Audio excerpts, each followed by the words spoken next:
Thank you for tuning in. I'm glad that you're here. In today's real estate advice video, we're talking about the 5 tips to avoid last-minute real estate negotiations. As a seller, you spend a lot of time getting your home ready to sell. You may have even spent time staging it, researching agents, finding the right agent to list your property and work with to help you market your property and find the right buyer for your home. As a buyer, you've likely spent months planning. You've gotten your loan pre-approval letter, you got all your finances in order, you got everything ready to go. The last thing that anything that you or the seller want are for things to just blow up in the closing process. So today we're going to give you the 5 tips to avoid last minute real estate negotiations that help you keep your deal alive and close.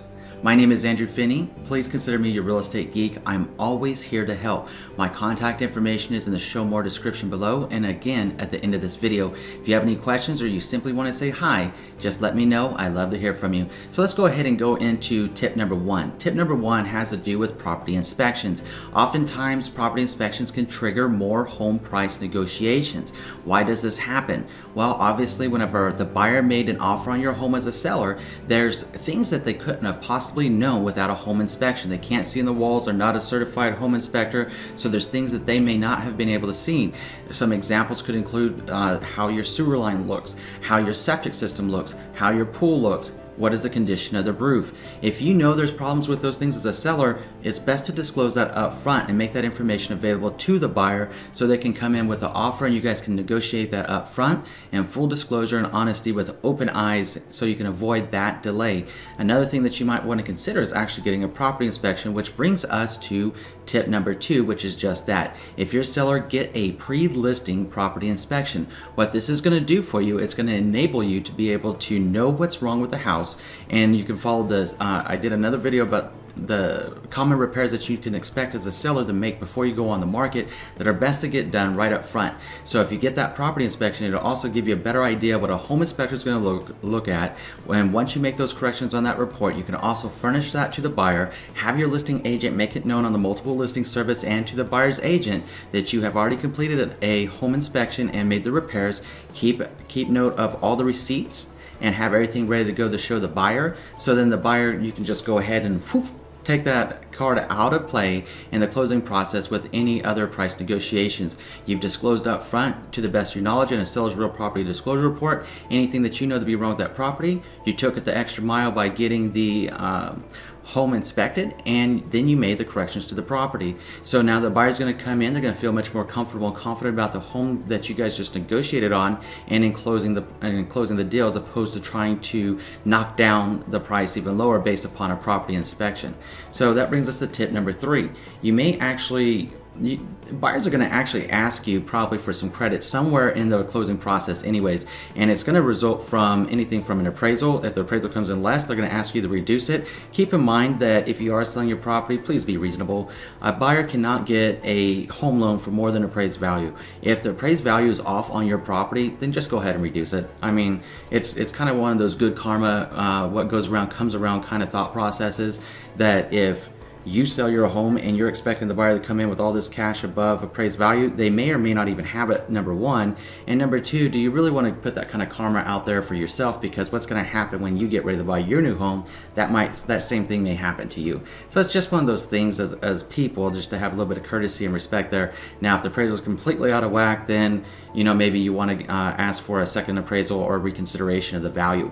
Now, just be prepared for that. But oftentimes you'll see buyers asking for credits during the property inspection, and maybe they're just trying to use those credits for their buyer closing cost or to credit some part of the purchase for themselves.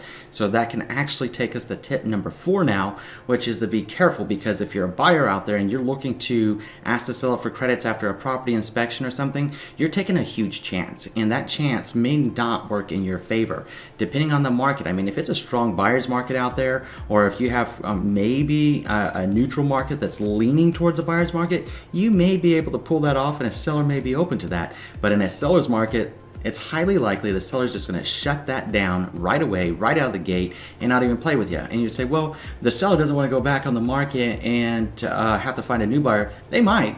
They quite might. Especially in a seller's market, they may do just that. They may have backup offers on the backside that are ready, that have buyers that are ready just to buy the home as is, or to pay cash, or to give them a better deal. So don't take that chance if you're a buyer and thinking that you're going to pin your hopes on getting a contract accepted and then knocking down the price after property inspections. Very, very, very risky maneuver on your part. Better to be honest up front. Don't try to sneak anything past each other. It's an open line of communication. Sometimes people think as a seller and a buyer in an adversarial role. It's really not. We're all people here. The listing agent's going to be working with the seller and upholding their best interest. Your buyer agent's going to be working with you and upholding your best interest. It's about a meeting of minds, not of butting heads.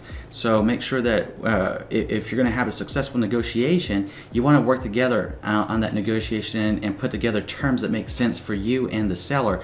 And by doing that, you're going to be walking away very happy, very comfortable, both parties in good graces, and there's not going to be any issues in your closing process. You can avoid a lot of headaches and a lot of frustration that way.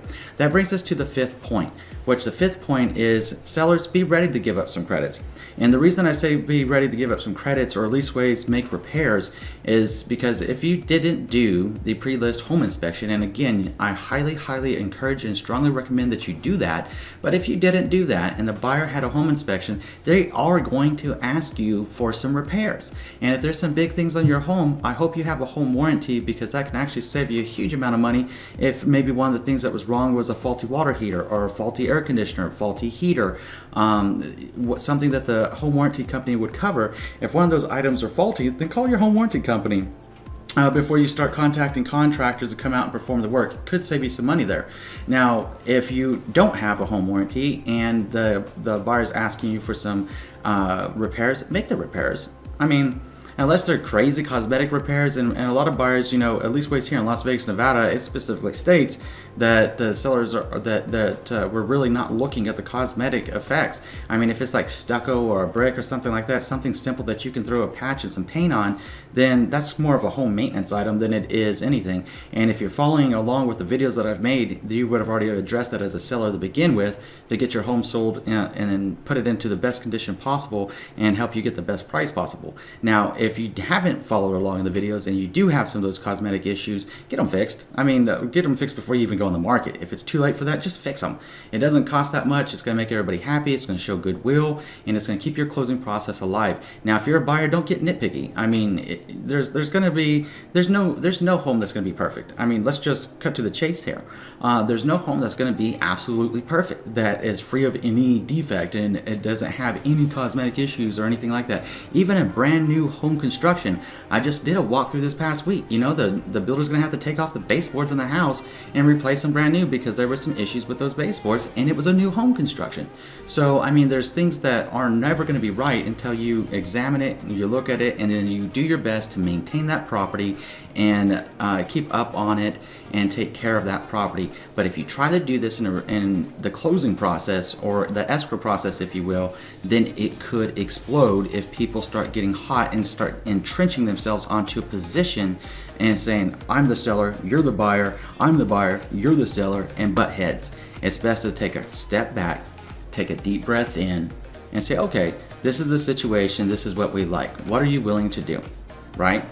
And just simply have a meeting of the minds, let calm heads prevail, keep everything moving forward so you can get the home that you spent months preparing to buy and actually close on it and move into it at the end of the closing process. Sellers, be reasonable, work with the buyer, and work with your listing agent to work with the buyer agent to make sure everybody's happy and comfortable the whole way through, so you can sell your home and move on to the next phase of your life. If you have any questions about this video or any comments about it, please feel free to share them in the comments section below, or simply email me. I'm putting my contact information up on the screen right now.